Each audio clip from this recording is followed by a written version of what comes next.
Hoje tem um videozinho um pouquinho maior, que é um certo resumo rapidinho do que foi a reforma. Então eu gostaria que você prestasse atenção, é mais ou menos 1 minuto e meio, 2 minutos só, antes de nós começarmos essa palavra. Então, se você puder dar o play aí. Há 500 anos atrás, um monge alemão chamado Martinho Lutero iniciou um protesto que explodiu em um movimento mundial. Naquele tempo, a Europa vivia à sombra da Igreja Católica Romana, a qual era mais um império do que uma igreja. Ela coroava e destronava reis e usava do seu domínio para manter as pessoas nas trevas da superstição. Isso parece incomum, mas de alguma maneira os dias de Lutero são muito parecidos com os nossos. Assim como hoje em dia, naquele tempo todos tinham uma opinião sobre a Bíblia, embora quase ninguém a tivesse lido. Como muitos de nós, eles confiavam nos pensadores e formadores de opinião dos seus dias, para lhes dizer o que estava na Bíblia e se deviam ou não deviam crer nela. Lutero era uma das poucas pessoas que realmente lia a Bíblia, e o que ele encontrou abalou as estruturas da terra.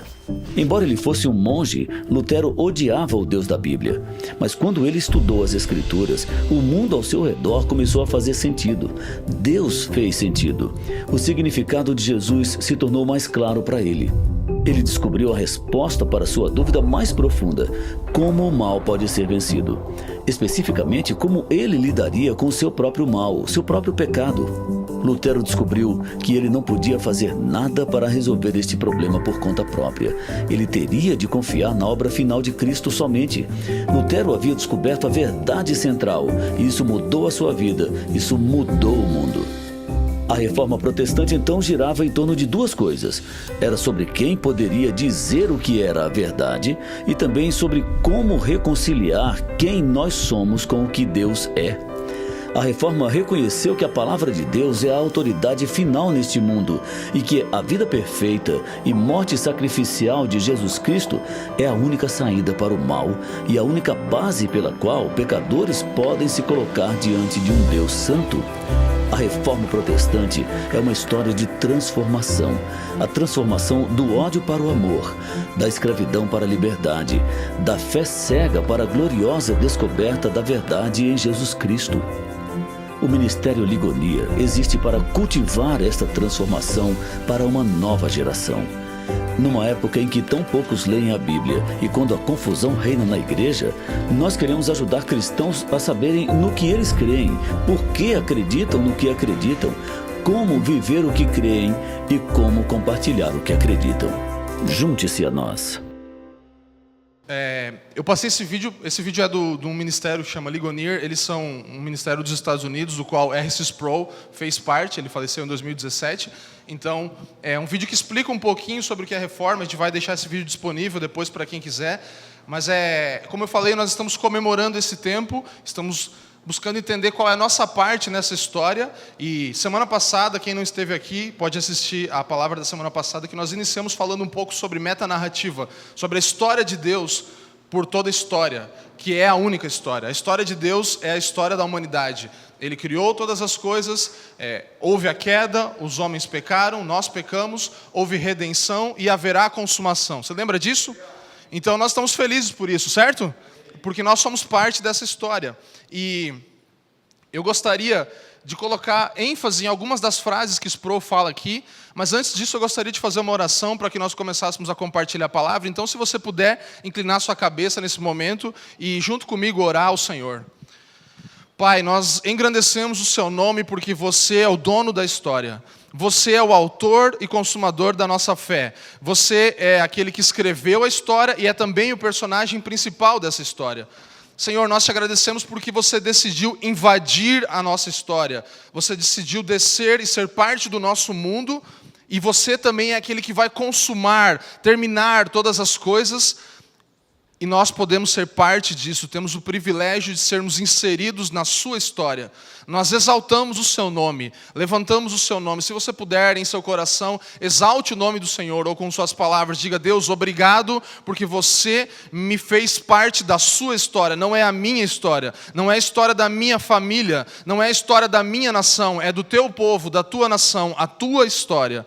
Nós exaltamos o seu nome e te pedimos luz sobre as Escrituras e sobre o Evangelho que vamos compartilhar agora nessa noite. em nome de Jesus. Amém. Eu quero, como falei, trazer alguns dos pontos aqui rapidamente que R.C. Sproul menciona. Isso aqui foi narrado em português, obviamente, como você ouviu, mas a versão original é ele mesmo narrando isso. E algumas das coisas que ele fala aqui são muito interessantes e são muito dos nossos dias. Então tenha em mente que nós estamos sim celebrando a reforma, mas nós também estamos, em primeiro lugar e antes de tudo, celebrando o Evangelho. A metanarrativa de Deus, a história de Deus por toda a humanidade. Uma das coisas e características da reforma foi o uso do domínio para manter as pessoas nas trevas da superstição. Então, havia as indulgências e havia várias formas de se manter a igreja e os fiéis daquele tempo submissos à igreja por causa de domínio, manipulação. Então isso acontece muito ainda nos nossos dias. Por isso a reforma é tão atual ainda no nosso tempo e ainda estamos passando pela reforma. Um dos lemas da reforma é reforma sempre reformando. Então nós estamos vivendo isso até hoje. A superstição, de certas formas, talvez não com indulgências, mas ainda a procura por dinheiro para a construção de templos, assim como foi naquela época, assim como o dinheiro que estava sendo levantado para construir uma basílica naquele tempo. Hoje nós vemos isso, infelizmente, ainda, a fé sendo vendida.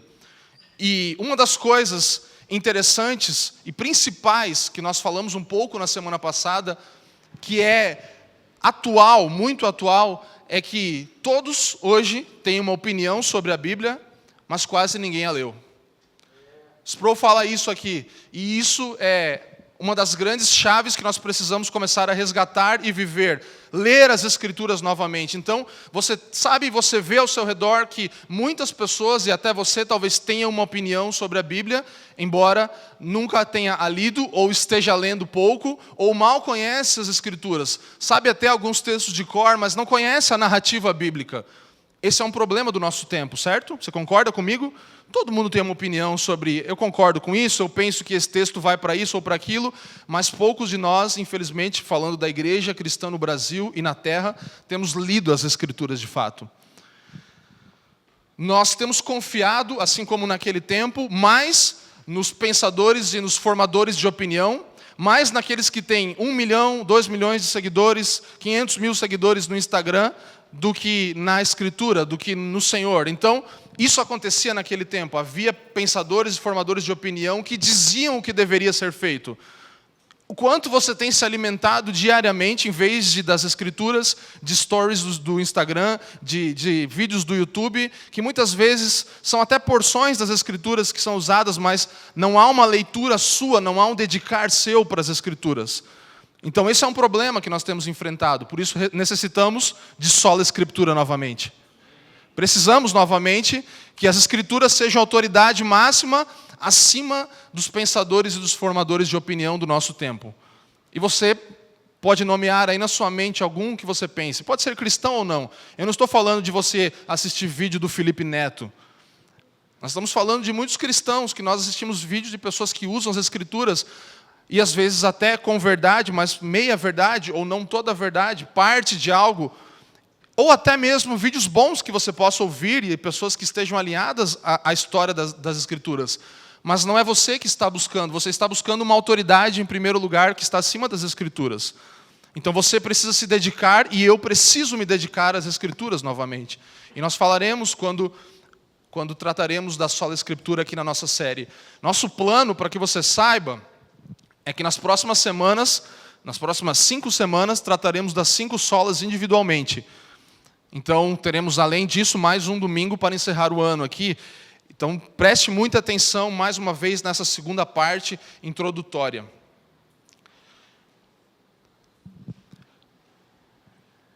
Quando estudarmos as Escrituras, Sproul fala, o mundo ao nosso redor começará a fazer sentido. Por isso estamos falando de metanarrativa, porque precisamos, a partir do olhar das Escrituras, ver o sentido que a nossa vida tem. Quantos de nós já não tivemos um momento em que a nossa vida não fez sentido? Eu lembro de alguns momentos da minha vida em que eu não encontrei sentido. E quando eu fui às Escrituras, eu comecei a perceber que eu era parte de uma história que já estava acontecendo há muito tempo, e meu problema se tornou pequeno. Alguém já teve essa experiência aqui? Já? Você já teve isso? Então você tem ali grandes problemas e você está procurando sentido, mas a única coisa que pode nos dar sentido é a autoridade das Escrituras.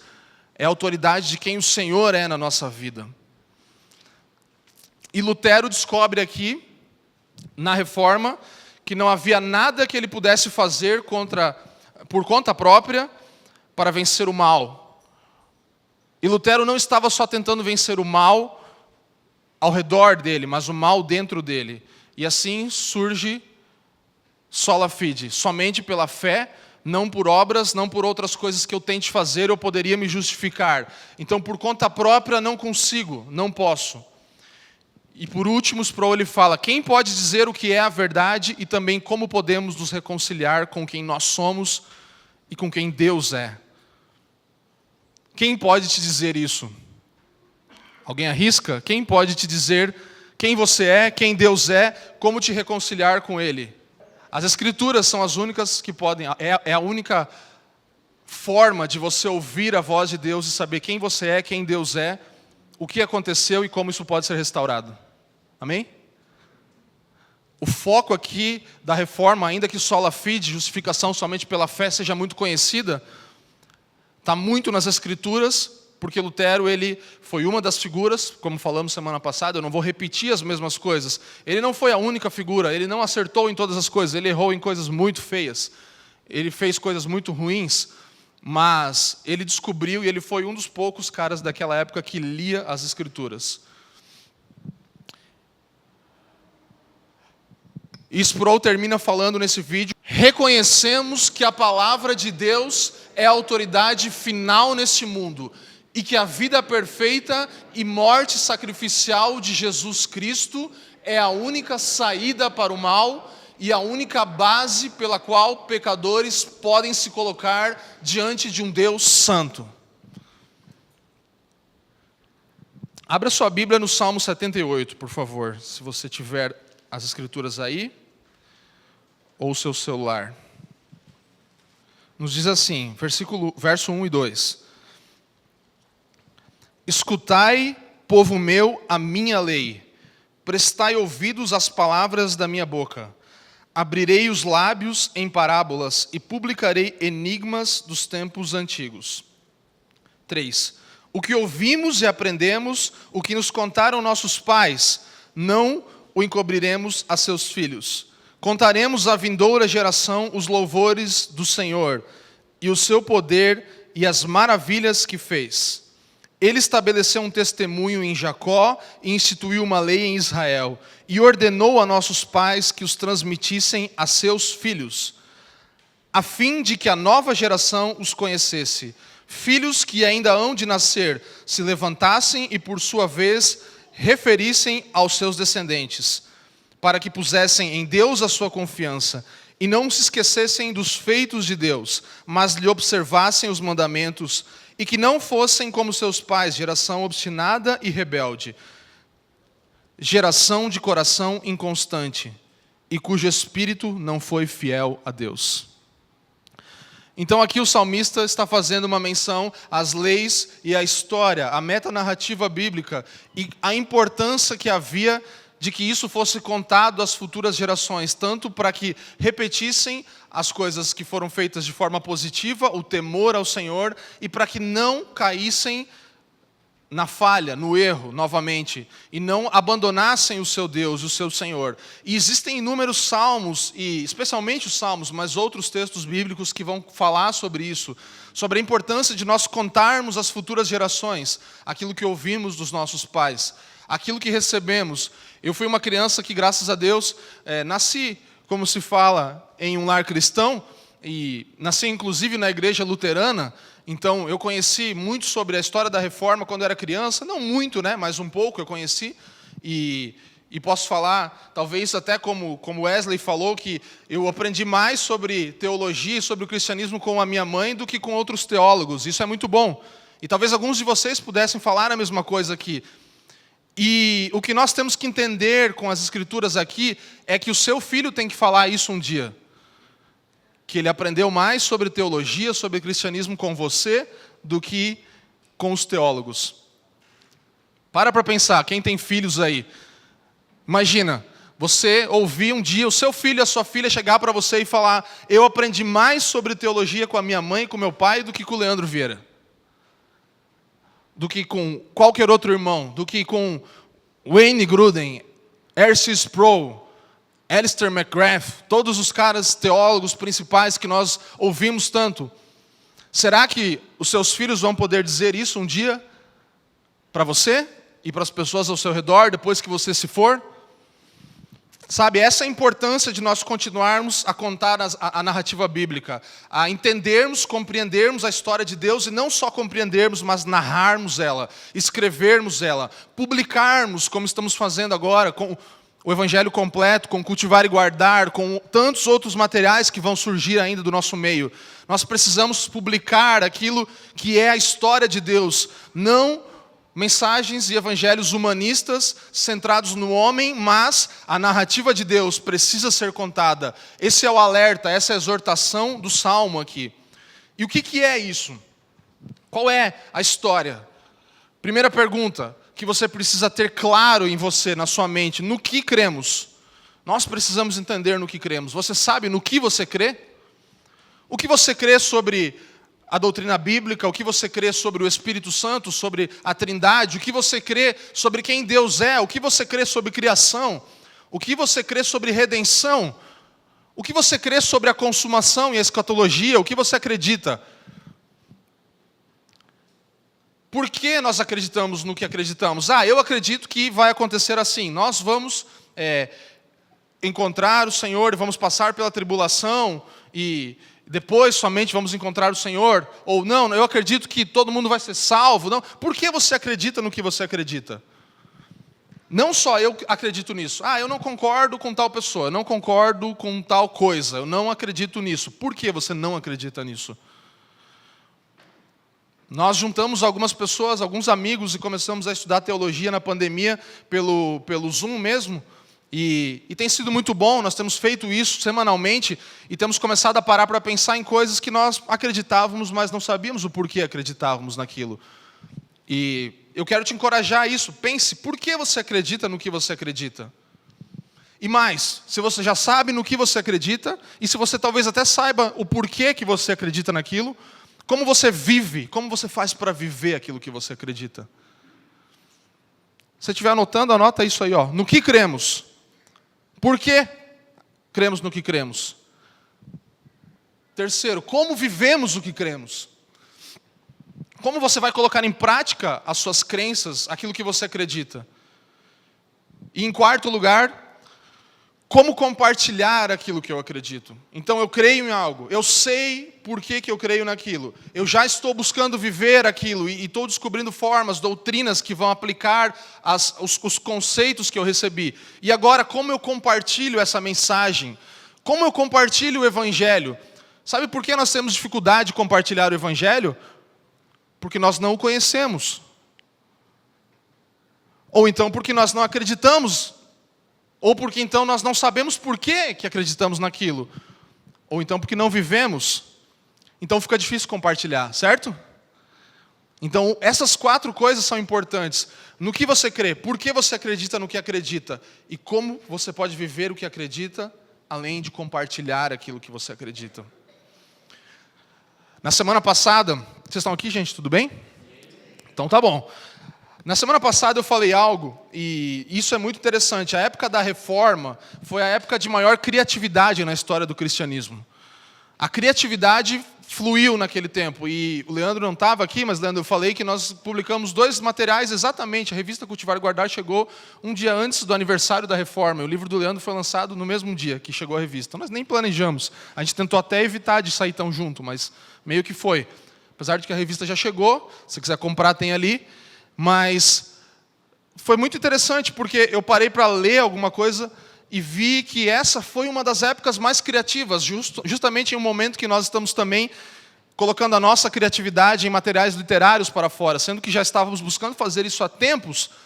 Justamente agora, eu creio que isso até é um sinalizador da parte do Senhor, que nos mostra, olha só, vocês estão vivendo a reforma, sempre reformando. E o Senhor tem nos dado possibilidade de lançar materiais que estão dentro disso aqui, que contém tudo que temos falado aqui domingo após domingo. Então, por que a reforma foi um tempo de tanta criatividade? Foi onde foi publicado as 95 teses, como você sabe, talvez um dos materiais mais relevantes, em que os chefes da Igreja Católica Romana naquele tempo sentaram com Lutero e falaram: foi você que escreveu isso aqui? E ele falou: sim, fui eu. E aí eles perguntaram: e você acredita nisso aqui que você escreveu? E aí ele pediu 24 horas. Ele falou: peraí, deixa eu pensar. Daqui a um dia a gente se fala de novo. E eles voltaram no outro dia e ele falou: sim, eu acredito. Eu escrevi, eu acredito. E aí ele faz aquela oração, que ele fala que ele não vai negar aquilo por outras formas. Se o Papa falar, quem falar, se não pelas Escrituras, ele não vai negar aquilo. Porque ele estava disposto a sofrer o dano por aquilo e ele ainda termina falando: que o Senhor me ajude. E esse é o preço que nós estamos buscando viver nesses dias. Então vamos lá. Publicação das 95 teses. As institutas da religião cristã, depois numa segunda fase, numa segunda geração de reformadores. E essas institutas foram escritas por Calvino, se você não sabe, em 1536.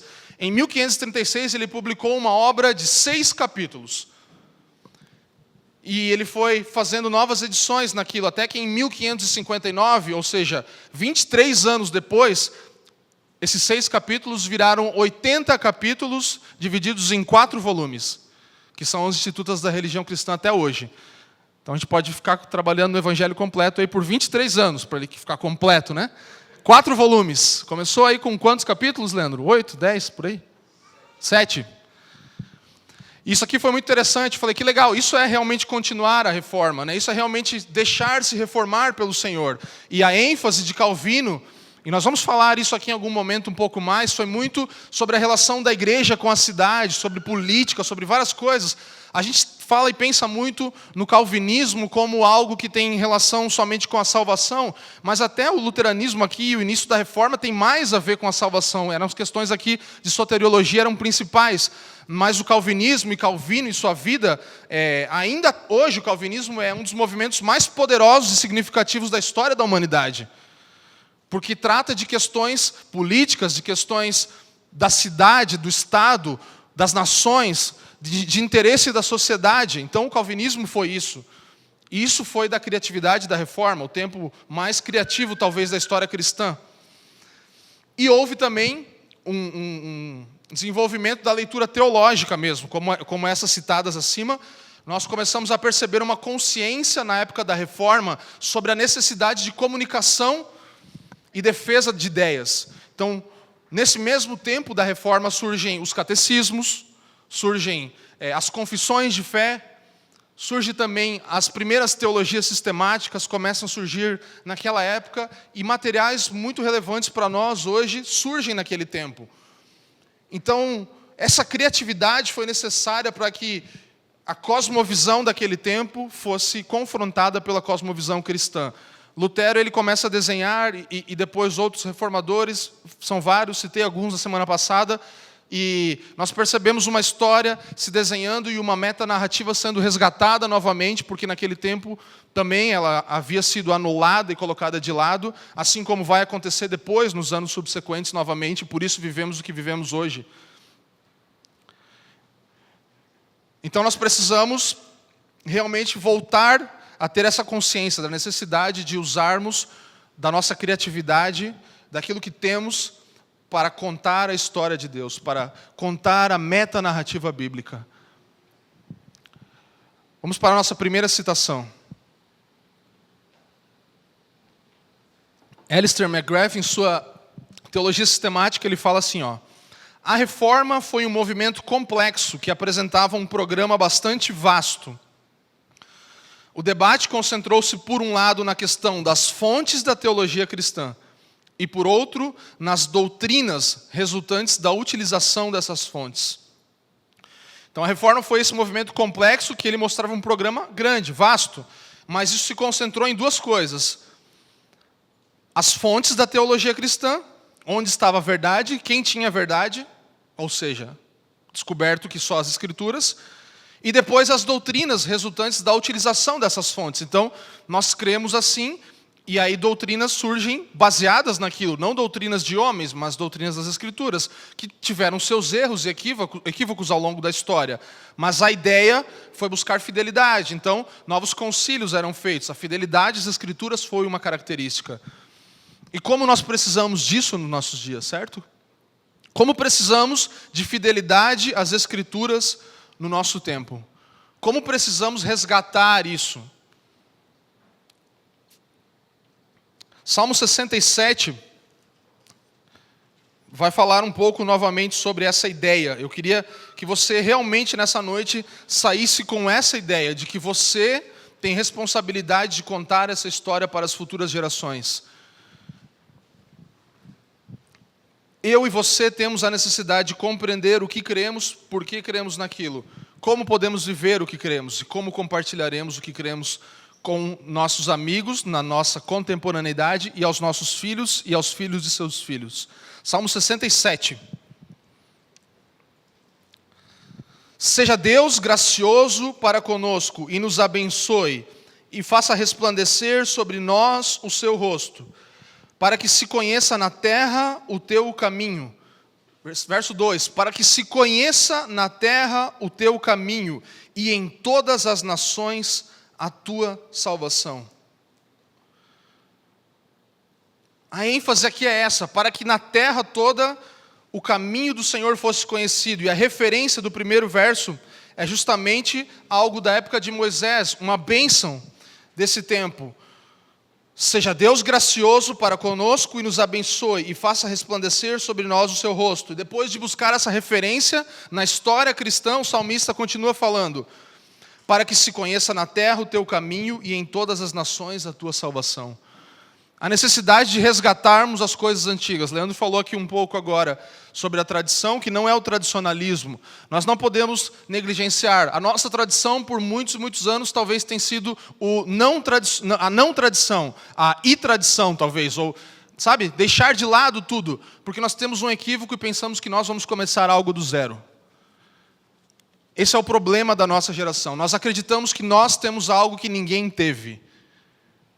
E o Leandro fala sobre isso na série, eu recomendo para você, e aí você vai entender um pouco. Nós vamos falar um pouco sobre a morte da metanarrativa, mas a nossa geração vive exatamente isso. Nós achamos que nós vamos fazer uma coisa que ninguém fez.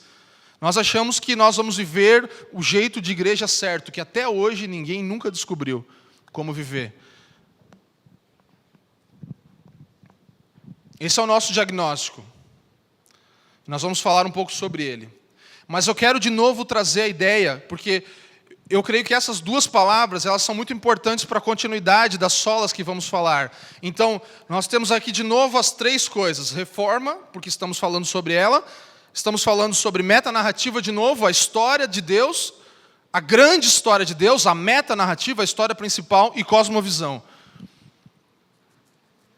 E eu quero te trazer um conceito de cosmovisão aqui do James Sire. Vamos lá. O que é cosmovisão? É o compromisso, a orientação fundamental do coração. Pense nisso, no seu coração como uma bússola que aponta para algum lugar. Certo? É o compromisso. Sua cosmovisão é o seu compromisso. É a orientação fundamental do teu coração. Está orientado para algum lado. Que pode ser expresso em uma história ou um conjunto de pressupostos. Pode ser uma história, ou pode ser vários pressupostos que você tem que te fazem inclinar o teu coração para algum lado. Suposições que podem ser verdadeiras em parte, ou de todo falsas. Isso forma a nossa cosmovisão, a nossa inclinação. Verdades, meias verdades ou mentiras. Que mantemos de forma consciente ou subconsciente. Consistente ou inconsistente. Sobre a constituição básica da realidade e que fornece o fundamento sobre o qual vivemos, nos movemos e existimos. Então todos nós temos uma cosmovisão, todos nós temos um lugar para onde o nosso coração aponta. Nós temos um lugar para onde nós somos direcionados. Então qual é a orientação do teu coração? Qual é a orientação do coração dessa geração? Qual é a orientação da nossa vida? Por que vivemos como vivemos? Para onde nos movemos? Por que corremos atrás do que corremos diariamente? A Jaque estava vendo um vídeo em casa esses dias e estava falando sobre duas realidades. A realidade americana, em que os homens e mulheres trabalham pelo dinheiro e trabalham pela carreira sendo construída e tem muito pouco tempo para usufruir ela, porque trabalham horas e mais horas e avançam muito tempo. E aí essa pessoa americana ela vai para a Europa. E na Europa todo mundo fica com medo dela. E ela chega às 8 e pouco da manhã para trabalhar e aí está fechado, porque os europeus lá estavam só abrindo às 10h30 da manhã para começar a trabalhar. Porque eles iam fechar um pouco bem cedinho, porque tinham happy hour e tal, e todos os dias eles terminavam bebendo lá juntos, e aí havia um conflito de cosmovisões. Alguém que queria correr atrás do seu trabalho, conquistar o seu dinheiro e juntar a sua aposentadoria, comprar uma casa, depois mais outra casa, um carro e mais outro carro, e haviam europeus que estavam curtindo a vida. Que, não, tá tudo bem, gente, relaxa, vamos viver tranquilo. O trabalho é mais sobre a gente estar junto aqui, é mais um negócio que não precisa chegar às 8h30, chega às 10h30, sai às 3 da tarde, tá legal? Trabalha um pouquinho, tem um salarinho para beber e tal, para sair, para curtir a vida. Então você percebe como são duas cosmovisões, duas inclinações diferentes de vida, alguns que correm atrás de uma coisa e outros de outra coisa. E todos nós temos uma cosmovisão, porque todos nós vamos levantar amanhã bem cedo e vamos fazer algo. Vamos correr por algo, vamos correr atrás de alguma coisa, vamos gastar toda a nossa força, nosso tempo, nosso dinheiro em alguma coisa. E esse é o confronto da reforma e da cosmovisão bíblica e cristã. Então, cosmovisão, orientação do coração, para onde o seu coração aponta. Talvez a melhor forma de definir, mais do que um jeito como eu vejo o mundo. Não, como eu me movo. Como eu conto a minha história? Como eu conto a história até agora? Baseado em quê? Na inclinação do meu coração. E aí nós temos narrativas. Nós temos uma história, ou pressupostos, como o Sarri fala aqui, que são as expressões daquilo que aconteceu no nosso coração. Então, se eu tenho uma inclinação para tal coisa, eu vou contar uma história e um caminho que aponte para aquilo. Eu vou criar uma narrativa. E temos também doutrinas, que são as guidelines, né? Que são as formas, aquilo que vai guiar, o padrão que vai guiar essa nossa cosmovisão, inclinação do coração e a história que estamos contando. Então, você tem a interpretação dessa sua cosmovisão que vira narrativas, que vira doutrinas. Interpretação da narrativa que vira doutrina, que vira o como. Então, eu faço isso, isso e isso. E depois eu faço isso e aquilo e aquilo. E aí eu acordo tal hora. E tal hora eu tenho tal compromisso. E tal hora eu crio uma doutrina, eu crio uma forma. E eu como só tal e tal coisa. Por quê? Porque eu quero alcançar tal e tal objetivo. E eu não vou citar nada aqui, porque eu não quero falar sobre uma coisa. Mas eu quero falar sobre o todo. Então você sabe que você tem uma doutrina na sua vida. Isso se repete na nossa vida cristã, foi o que aconteceu na Reforma. Havia uma cosmovisão enganosa, ela foi, de certa forma, reformada, se criaram novos pressupostos, nova narrativa, ou a mesma, né, foi resgatada, na verdade, e doutrinas foram colocadas ali. Então, isso é basicamente cosmovisão de forma bem rápida. Mas o que é cosmovisão cristã? É a história pelos olhos de Deus, pela narrativa de Deus. E eu quero ler Christopher Wright aqui, para que nós possamos compreender um pouco melhor essa linha do tempo. Pense na narrativa, na metanarrativa, como uma linha do tempo, como um rio, como uma grande rodovia. Vamos lá. Christopher Wright, no livro A Missão de Deus, fala assim: comprometemos a nossa vida com a grande história do propósito divino para as nações e para toda a criação. Então, compromisso. A missão flui da realidade desse Deus, o Deus bíblico. Ou, em outras palavras, a missão é autorizada pela realidade desse Deus. Deus é o centro, Deus é o primeiro, Deus é o autor. Tudo parte dele. Isso é cosmovisão cristã. A realidade dessa história.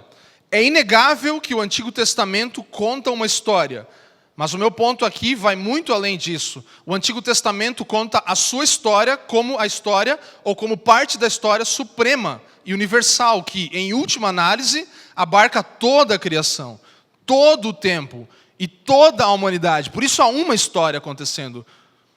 Essa é a cosmovisão cristã, é a única certa, porque as outras partes da história estão inclusas nessa história, a história de Deus.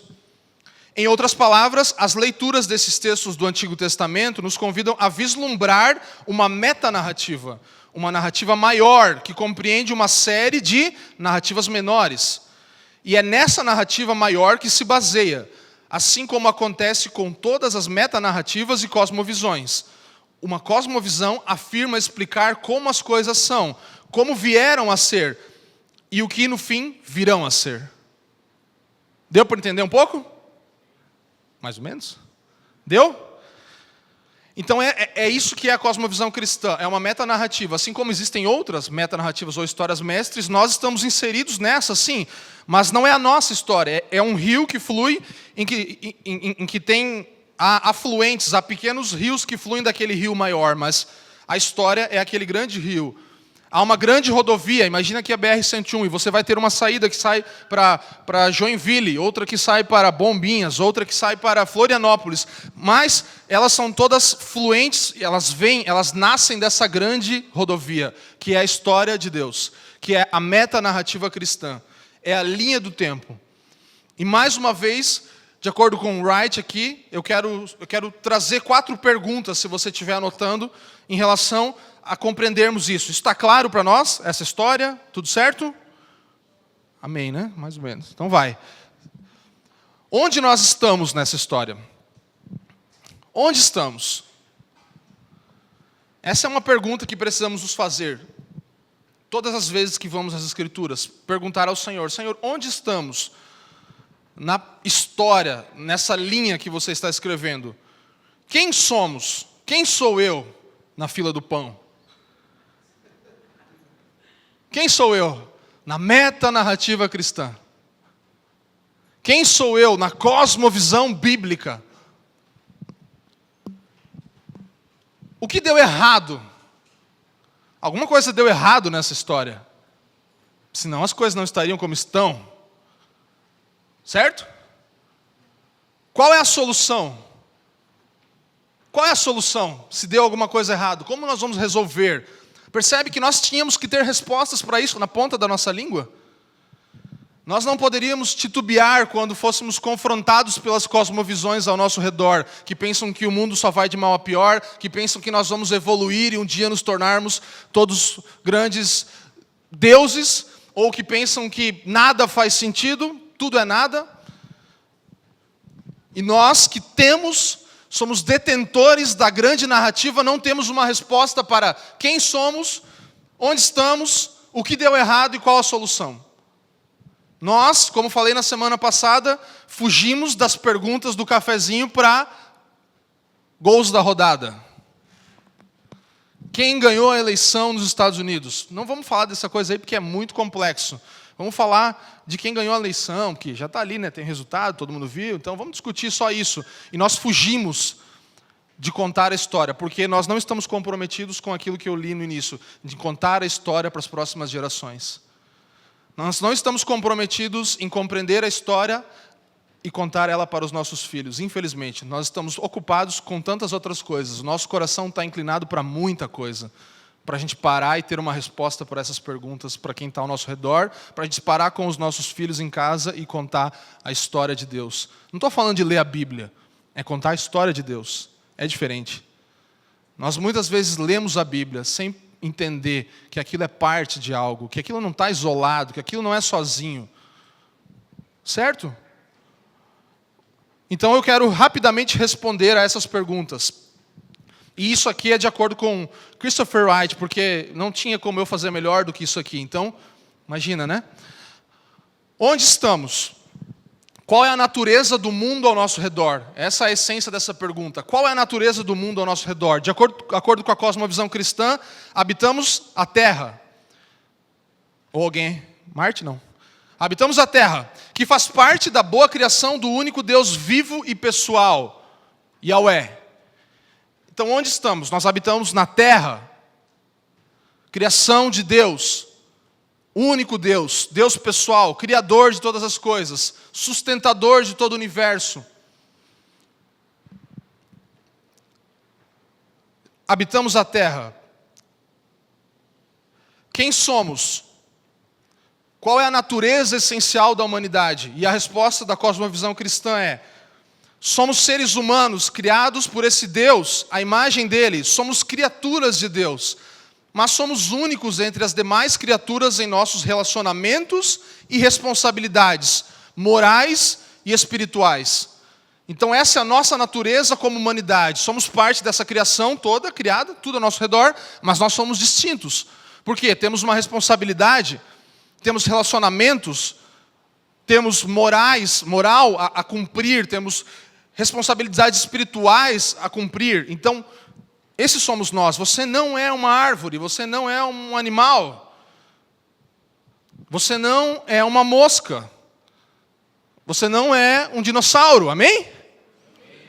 Nós somos seres humanos e temos responsabilidades morais e espirituais.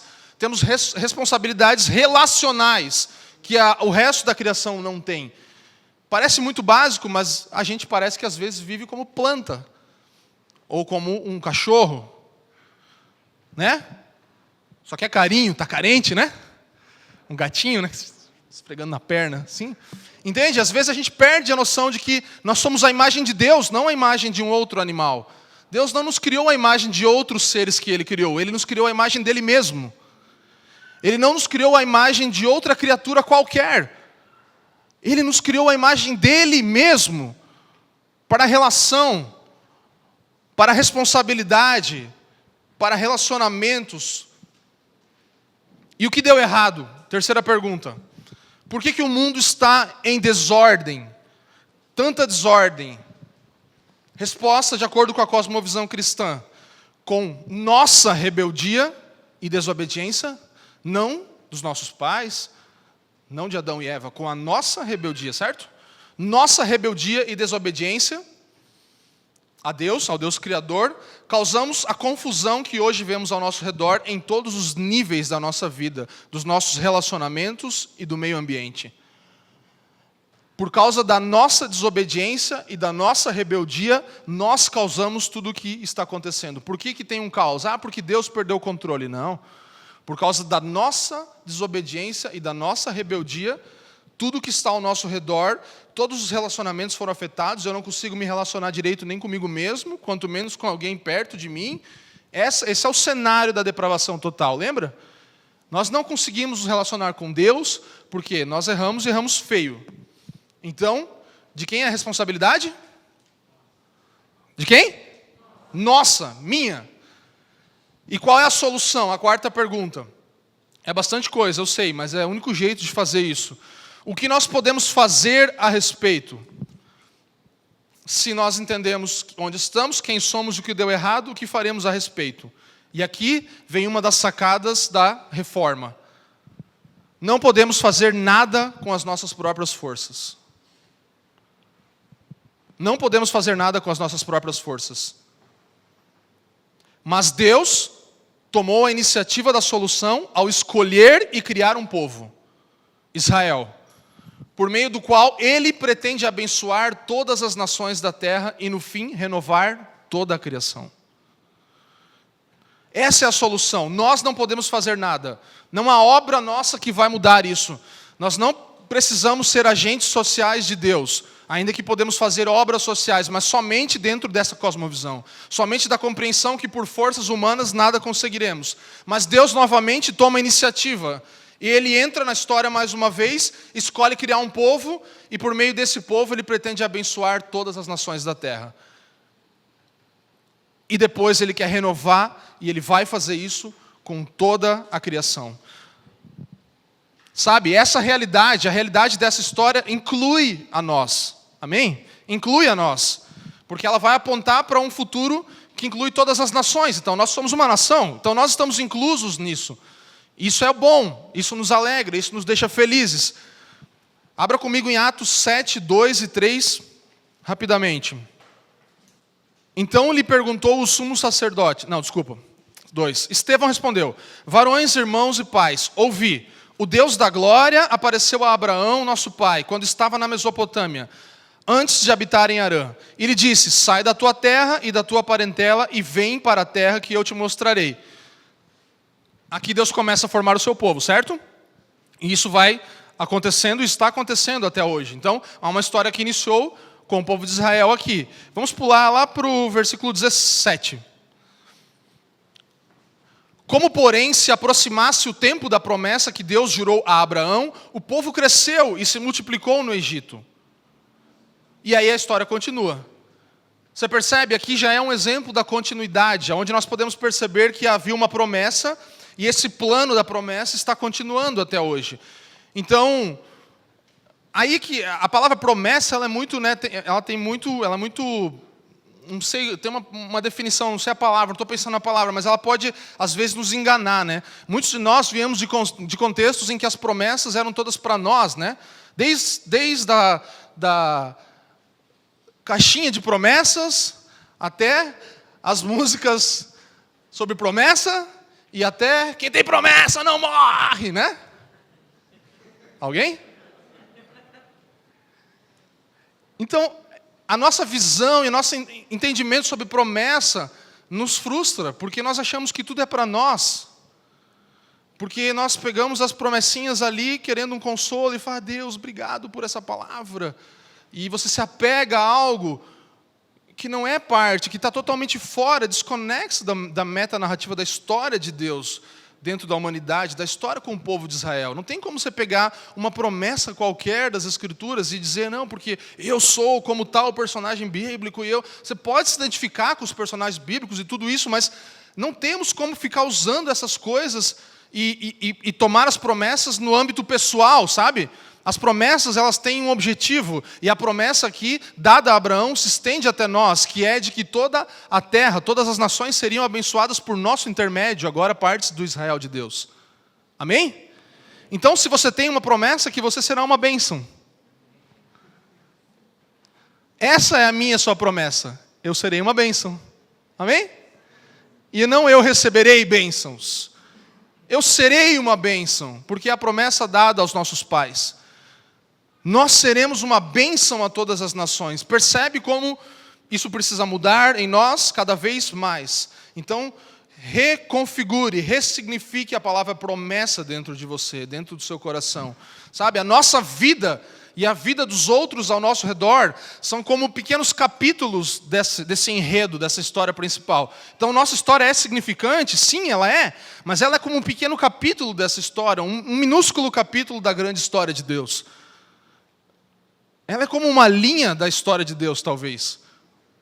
Ou como uma vírgula. Ela é pequena, ela é só uma parte da história, ela é importante. Eu não estou desprezando a história de ninguém, eu sei. Nós falamos aqui, quem criou tudo? Um Deus pessoal. Não um Deus que só estava preocupado com uma multidão de pessoas. Não, Ele é um Deus pessoal. Ele se manifesta assim na história. Mas nós somos pequenos capítulos. E aqui eu quero recomendar mais uma vez, nesse momento em que vamos entrar, falando um pouco sobre como isso tem morrido no nosso tempo, a morte da metanarrativa, como isso está se desfazendo nos nossos dias, cada vez mais e mais, e a história é repetida por isso. Depois da Idade Média veio a Reforma, e depois já falamos aqui do Iluminismo e tudo isso, a Idade Moderna, pós-moderna, modernidade líquida que nos trouxe até hoje, e eu quero recomendar a série e o livro do Leandro, que o Evangelho Completo vai tratar muito disso, e a série que nós fizemos agora, Vida Cristã Coerente. Então, se você boiar um pouco aqui, você volta lá e dá uma olhada. A gente precisa estudar isso. Então, o que aconteceu? A morte da metanarrativa. Como que aconteceu a morte da metanarrativa? A subjetividade começou a tomar o seu espaço. Mas isso é tudo muito relativo. Depende do ponto de vista, né? Depende de como, de onde você está olhando. Então, a minha identidade, minha subjetividade, eu tenho que me conhecer, eu vou me experimentar, eu vou ver se eu gosto disso, ou daquilo outro, e uma hora eu vou me encontrar. E você vê pessoas morrendo nessa busca. Espiritualmente, naturalmente, matando pessoas que amam. Então, essa busca pela subjetividade, eu sei que há subjetividade, há um lugar para a nossa identidade pessoal, a subjetividade, mas nós nos perdemos nessa busca.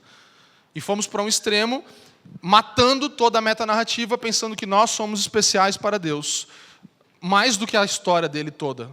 Você me entende? Não que não sejamos especiais.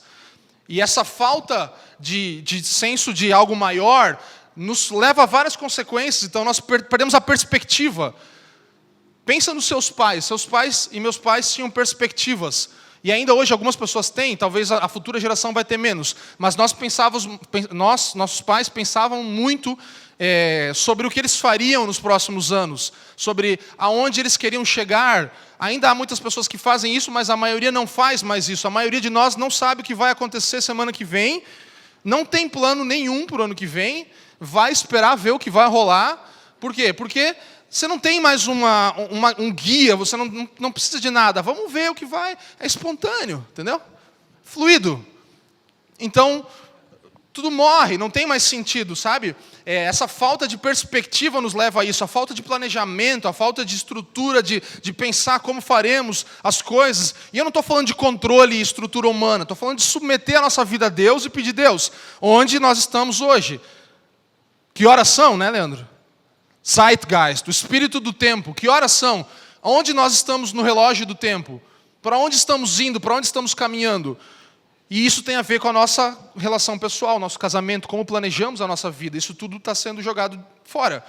A incredulidade em relação a essa metanarrativa, a qualquer metanarrativa, muito mais a metanarrativa cristã da qual estamos falando. Michael Horton vai dizer o seguinte: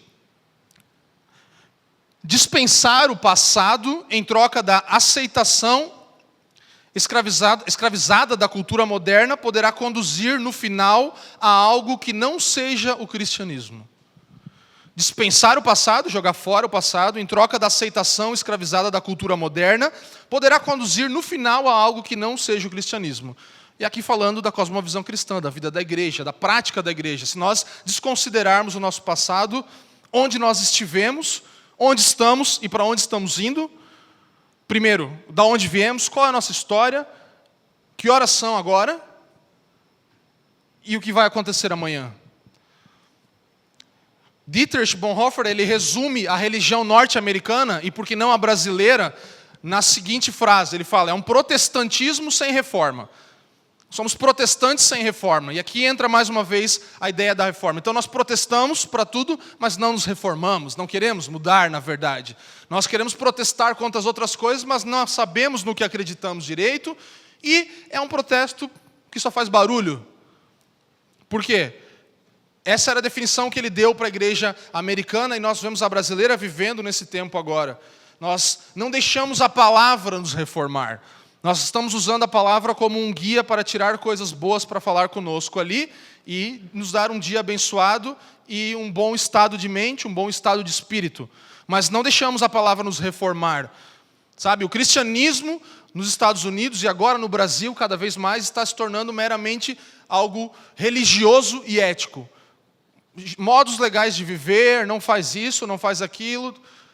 Religiosidade, religião e ética. Isso é o resumo do cristianismo hoje nos Estados Unidos. Você nasce cristão. Na Inglaterra a mesma coisa aconteceu.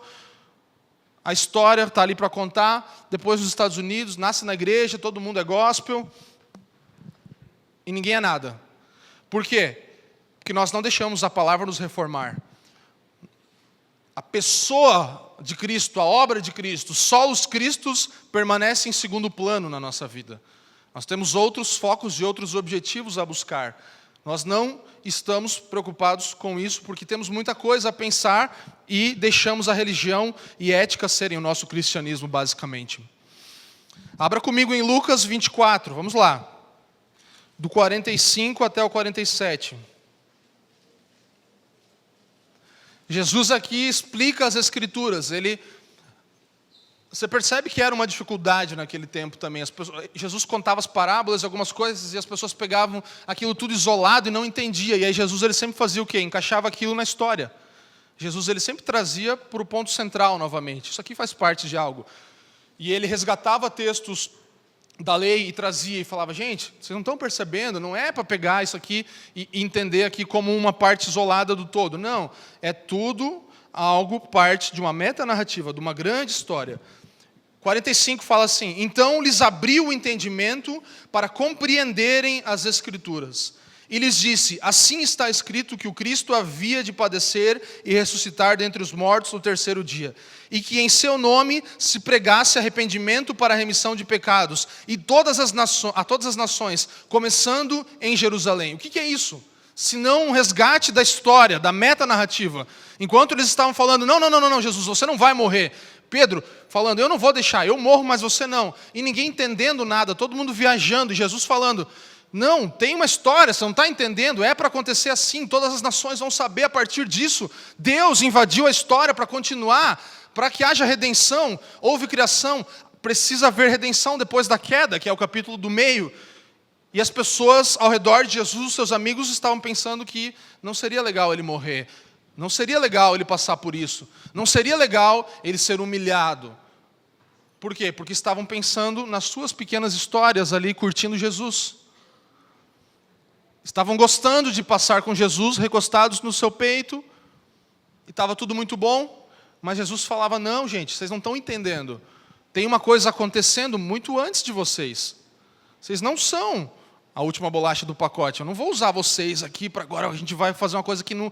Vamos revolucionar, Jesus vai vir e nós vamos reinar com ele, ele vai se sentar sobre o trono. Ele fala: não, gente, peraí, calma, você não entendeu. Não tem como, primeiro que não tem como, porque vocês fizeram uma coisa muito ruim.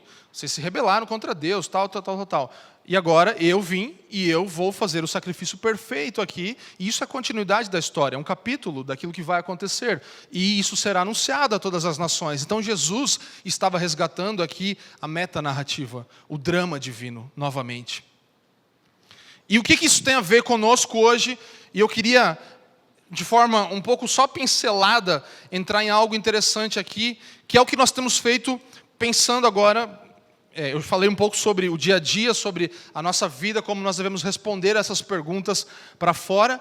E outro resgate aqui da Reforma Protestante é essa ideia toda de como o culto aconteceria, da ideia da celebração, da liturgia. Isso foi resgatado pela Reforma, porque havia se perdido. Eu falei na semana passada, um dos grandes resgates bíblicos desse tempo foi o sacerdócio de todos os santos. Porque naquele tempo eles dependiam de um padre, de alguém, do Papa, para que intercedesse entre eles e Deus. Então havia alguém no meio. E a ideia da reforma vem trazer isso. Não, só tem Cristo, só Cristo que está aqui, que é o único mediador entre Deus e os homens. E isso trouxe muitas revoluções, talvez podemos dizer, muitas mudanças em como aconteceria o culto prático, a vida diária da liturgia da igreja. E nós estamos fazendo isso, você ouviu aqui na introdução, Leandro, eu queria que você prestasse muita atenção nisso aqui, sabe? Qual que é a ideia de nos reunirmos domingo após domingo aqui? E agora eu falo para nós cristãos, aqueles que já são convertidos, aqueles que já conhecem o Senhor, congregam em sua igreja local. Por que nós congregamos? Porque há uma liturgia. Por quê? Por que essa liturgia é como é? Porque nós estamos domingo após domingo buscando retratar esse drama divino novamente. Essa é a ideia. Nós precisamos trazer à memória a nós mesmos novamente o que aconteceu, sair daqui e anunciar isso.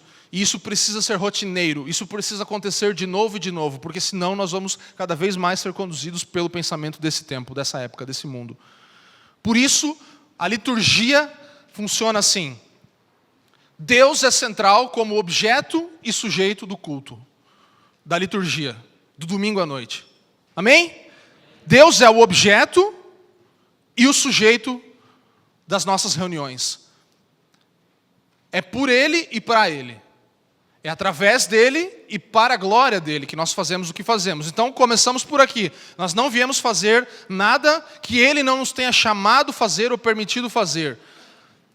Vou citar mais 2 citações de Horton que vão nessa linha. Isso aqui, nós queremos fazer uma série possivelmente só sobre isso, sobre a liturgia, sobre como devemos viver a vida da igreja nas reuniões públicas.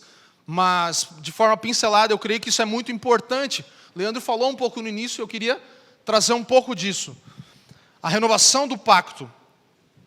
Então, tenha isso em mente. Deus como objeto e como sujeito do culto, da reunião pública, da liturgia.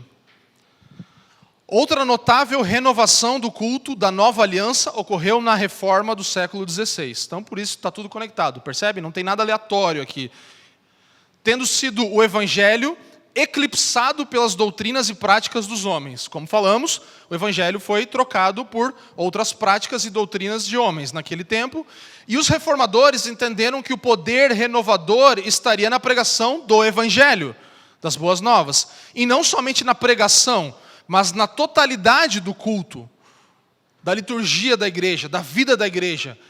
O evangelho precisava ser colocado em primeiro lugar. Deus é o autor, ele é o sujeito e ele é o objeto. Você me entende quando eu falo objeto, né? Ele é o final, ele é aquele que é adorado, e isso parte dele também. Tudo sobre ele. Horton continua. O culto, eles reconheceram, não dizia respeito primariamente à ação humana. Então nós não estamos aqui para atrair o coração de Deus. Amém? Mas deveria ser centrado na ação divina. Quem atraiu o nosso coração?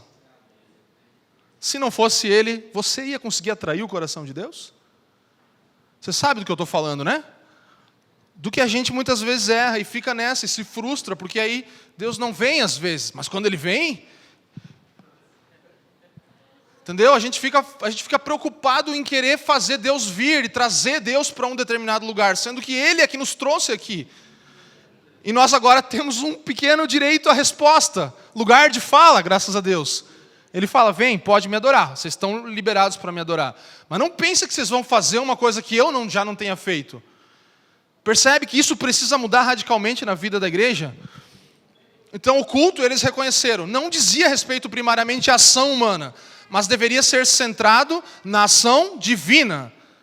A ação humana, não me entenda errado, mas o centro é ele. Deus não é apenas central como objeto do culto, mas também sujeito. Um ator que reconstituiu a cada semana a reunião de estrangeiros e peregrinos como seu próprio povo redimido. Aleluia! Vou ler de novo aí, ó. Um ator, Deus, que reconstitui a cada semana a reunião de estrangeiros e peregrinos como seu próprio povo redimido. Eu e você, estrangeiros e peregrinos, podendo celebrar ao Senhor no deserto. Por convite de quem? Do próprio Deus. Não é a melhor história do universo? Sabe, o encontro. Pensa no Pentecostes. Por que o Pentecostes? O encontro do Pentecostes. Deus havia descido. Deus vem. Por sua atitude. Ele toma uma atitude, ele vem, assim como ele vem em Cristo. Calvino chamou o culto, assim como a criação e a redenção, de maravilhoso teatro. O drama, o maravilhoso teatro, isso é a liturgia, a criação, a redenção. Criação, queda, redenção, consumação, como falamos aqui semana passada. Deus desce para atuar diante de um mundo espectador. Ele vem fazer o seu show. Ele vem se manifestar. Ele vem mostrar quem Ele é. E Ele nos permite ser parte disso. De forma rápida, eu queria passar pelos elementos do culto aqui, que é uma restauração da reforma, que nós precisamos resgatar. E preste muita atenção, porque isso aqui pode mudar radicalmente como você vem para cá na semana que vem. Então preste atenção.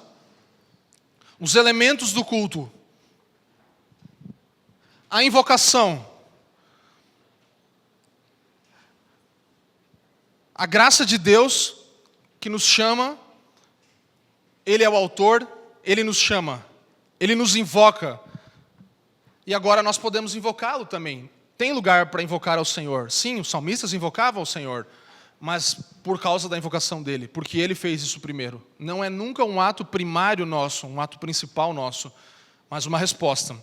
Então quando viemos aqui, viemos por um chamado dele e podemos o invocar, clamamos a ele, certo? Então, a invocação, a saudação de Deus, então a resposta de Deus. Deus fala, vem, entra na minha presença, entra nos meus átrios, me celebre, você pode vir até mim, vem até o deserto e faça seus sacrifícios até mim. Essa é a saudação de Deus. Depois temos a leitura da lei, Leandro fez isso aqui, Nós precisamos ler, vez após vez, os termos da lei que vão expor o nosso estado de maldade, que vão mostrar, não, nós não somos capazes. A lei precisa sempre delinear o nosso pecado e o nosso erro e a nossa incapacidade. Por isso precisamos fazer a leitura da lei. A lei é importante. Ela não foi descartada. Nós amamos a tua lei. Você diz isso ao Senhor? Eu amo tua lei, Senhor. Nós precisamos amar a lei do Senhor e ela precisa delinear, expor a nossa maldade. Depois temos o quê? A confissão e a absolvição. Confessamos nossos pecados, nossa incapacidade diante do Senhor. Publicamente nós confessamos os nossos pecados e Deus nos perdoa. Precisamos lembrar disso semana após semana, dia após dia. E aqui falando mais da reunião semanal. Depois, a oração pastoral. Eu estou trazendo aqui uma liturgia da reforma. Então, a oração pastoral, que faz parte de um ministro, de alguém que vai orar, como nós fazemos aqui. Então, nós oramos juntos e liberamos isso diante do Senhor. Senhor, você perdoa os nossos pecados? Sim, você está perdoado. Deus nos deu esse poder e essa autoridade. Então, nós fazemos isso. Temos confiança da plena aceitação do Senhor, nosso pastor principal, nosso maior pastor. Depois temos a palavra pregada. Mais do que uma exposição, simplesmente, mas a mesma palavra de Deus. A mesma palavra de Deus precisa ser pregada domingo após domingo, dentro da história dele, não como algo aleatório. Temos o ministério da ceia do Senhor. Somos nutridos em meio à peregrinação no deserto. Nova esperança nasce quando partimos o pão. Quando celebramos o Cordeiro, o sacrifício daquele que foi imolado por nós. Isso é parte da nossa liturgia, nossa nutrição vem dele. Gratidão e ofertas. Não sacrifício pelo pecado. Você entende que quando você oferta, você não está comprando a Deus mais agora. Você não está falando, Deus, eu vou te dar R$100, porque meu pecado foi muito ruim. Vou te dar R$1.000. Não, não existe isso. Não, eu não vou te dar nada hoje porque essa semana eu fui legal. Então não vou ofertar ao Senhor. Não, não é isso que se trata as ofertas. Não pelo pecado, mas por gratidão e honra nós damos as nossas finanças ao Senhor. Porque Ele mesmo proveu a nós essas finanças. E por último, parte da liturgia do culto, a bênção. A graça de Deus tem a última palavra sobre mim e sobre você. A finalização disso. O povo do pacto, ele tem certeza do favor de Deus. Nós precisamos renovar o nosso pacto com o Senhor semana após semana e sair daqui certos disso. Estamos sob a sua bênção e não sobre a sua ira. Nós não estamos mais sob a ira de Deus, estamos sob a sua bênção se estamos dentro dessa história. Nosso último texto, Hebreus 10. Hebreus 10, 19. Tendo, pois, irmãos, intrepidez para entrar no Santo dos Santos pelo sangue de Jesus, pelo novo e vivo caminho que Ele nos consagrou pelo véu, isto é, pela sua carne, e tendo grande sacerdote sobre a casa de Deus, aproximemo-nos com sincero coração, em plena certeza de fé, tendo o coração purificado de má consciência e lavado o corpo com água pura. Guardemos firme a confissão da esperança sem vacilar, pois quem fez a promessa é fiel. Consideremo-nos também uns aos outros para nos estimularmos o amor e as boas obras. Aqui está falando basicamente de tudo que nós acabamos de falar. E o versículo 25, não deixemos de congregar-nos, como é costume de alguns. Antes façamos admoestações, e tanto mais quando vedes que o grande dia, com D maiúsculo, se aproxima. Essa é a importância de congregarmos, de estarmos aqui. Isso aqui tudo faz parte do pacto, da aliança que Deus fez conosco. E nós precisamos ter esse encorajamento mútuo nessa reunião pública aqui. Nós precisamos ter tempo aqui de não conversar sobre outras coisas, mas de encorajar, de orar uns pelos outros. E assim como nos encontramos também de casa em casa, nós precisamos ter isso e trazer à vida essa narrativa aqui. Trazer novamente a história da narrativa de Deus como o assunto principal das nossas conversas. Isso precisa ser restaurado, nós precisamos trazer isso novamente. É um privilégio, você entende? Não é uma coisa ruim de se fazer, é um privilégio. Precisamos congregar, não podemos deixar de fazer isso. Nós queremos falar aqui sobre o calendário cristão, que é algo muito interessante também. Nós vamos começar a falar disso no futuro, mas você já pode começar a entender e ver a tradição do calendário cristão, que é uma coisa importante na igreja, na história da tradição da igreja cristã. E Arthur Campbell Egner, ele fala assim: Deus está realizando o seu propósito de ano em ano. Dia após dia, mas de ano em ano. Então você não pode dizer que 2020 tem que ser jogado no lixo, porque fez parte do propósito de Deus. Está sendo parte do propósito de Deus. Imagina, o evangelho completo e a Cultivar e Guardar não tinham saído, irmão. Brincadeira, mas é verdade. Entendeu? Então Deus está fazendo coisas muito boas. Ano após ano, Deus está cumprindo o seu propósito. Ele está fazendo coisas novas acontecerem, partes das mesmas coisas antigas. Ele está continuando a história. E quem somos nós para reclamarmos do ano que tivemos? Quem somos nós para pararmos e olharmos, não foi tão bom como eu pensei, não supriu minhas expectativas? Talvez você não tenha suprido as expectativas de Deus na história dele, mas ele continua escrevendo a história. A iniciativa sempre é divina.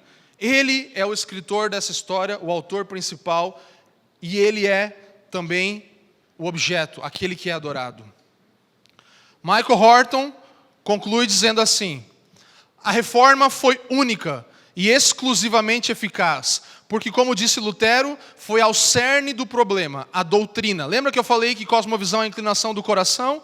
E nós temos uma narrativa que mostra para onde nosso coração está inclinado, e depois temos doutrina. Então, aqui a cosmovisão foi reformada, os meios, a história, o caminho foi delineado, e houveram doutrinas que guiaram isso. Então, o cerne do problema naquela época era a doutrina.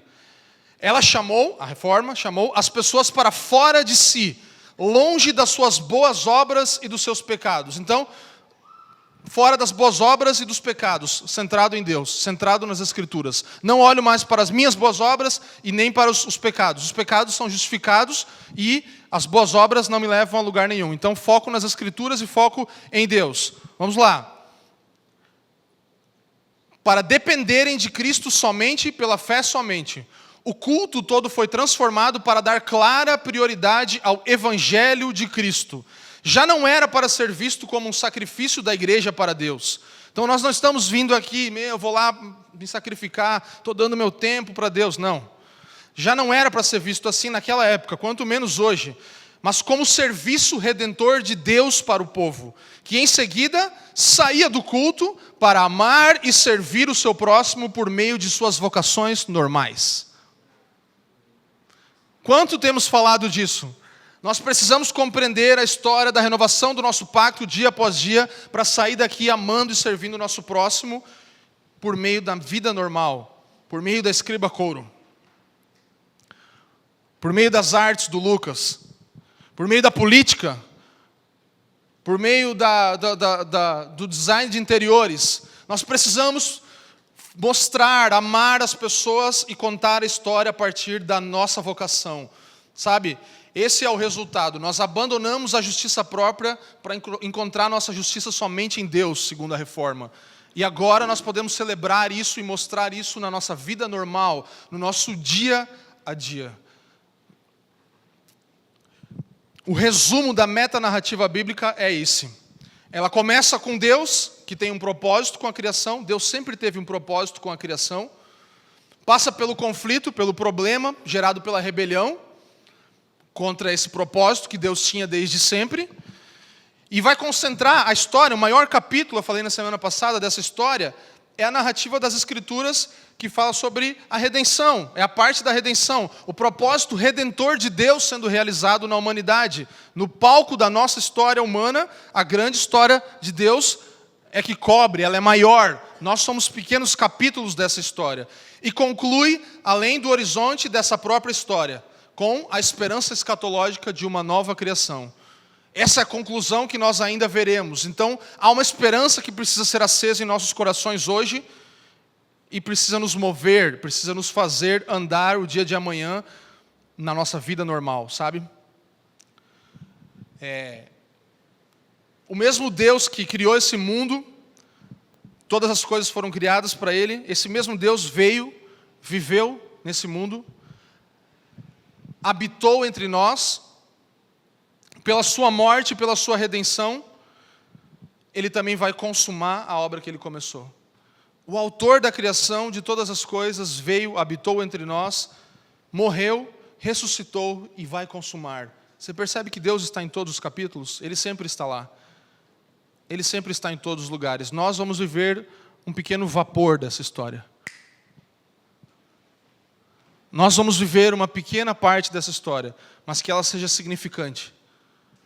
Que ela tenha algum sentido, que ela não seja tão subjetiva assim, que ela tenha objetivos claros. Porque é a nossa responsabilidade. Nós não somos animais, nós não somos plantas. Nós somos seres humanos criados à imagem de Deus e temos um papel e uma responsabilidade na história. Eu e você temos um papel, ainda que a história não se centre em nós, há um papel. E eu resumi tudo isso nessa frase que eu quero concluir. A perspectiva da metanarrativa bíblica é a de que há somente um Deus no universo e na história humana, e todos os seus propósitos e objetivos serão alcançados, e a sua missão será concluída pelo poder da palavra, através de Cristo, que nos justifica pela fé somente, por causa única da graça e para a glória completa de Deus, como era no princípio, agora e sempre.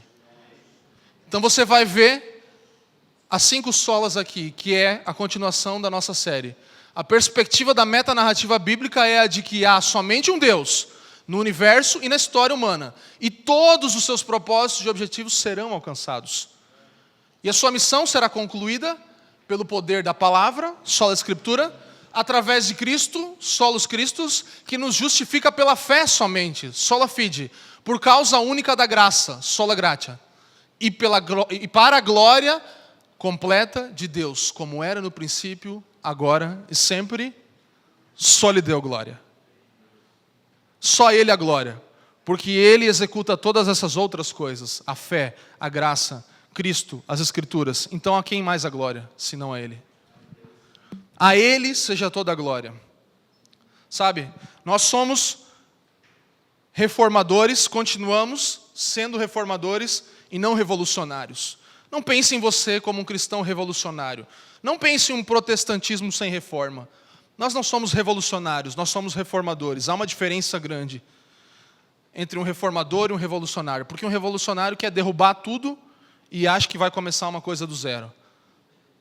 E nós não podemos ser essa geração de novo, que derruba todas as coisas e que desvaloriza toda a história até aqui, achando que agora vamos ser a igreja perfeita, os cristãos perfeitos no mundo. Vamos valorizar a nossa história, aprender com os erros, inclusive dos reformadores, e vamos continuar a história. Nós vamos buscar fidelidade bíblica, não começar tudo do zero, não começar tudo de novo. Sabe, talvez a melhor definição para a reforma é que a reforma é uma mudança dentro da continuação. E eu e você, o nosso coração precisa disso, de uma reforma a partir das Escrituras, da graça, da fé, a partir de Cristo e para a glória dele, na continuação da história. Não uma nova coisa, mas uma reforma que é simplesmente uma mudança da continuação. Quando você reforma a sua casa, você vai mudar um cômodo ali, mas você vai continuar morando ali. Você vai mudar outra coisa, vai continuar, entendeu? Então a nossa vida, nós já nascemos de novo. Sim, já foi derrubado o nosso passado, a nossa velha natureza. Aí sim nós precisávamos jogar tudo fora e começar de novo. Agora vamos precisar constantemente reformar os nossos corações. Vamos precisar constantemente mudar as coisas que estão desalinhadas, e isso só vai acontecer por essas 5 solas, por essa forma, por esse método, essa doutrina que nós herdamos da herança reformada, que é toda a história da reforma até aqui. Amém?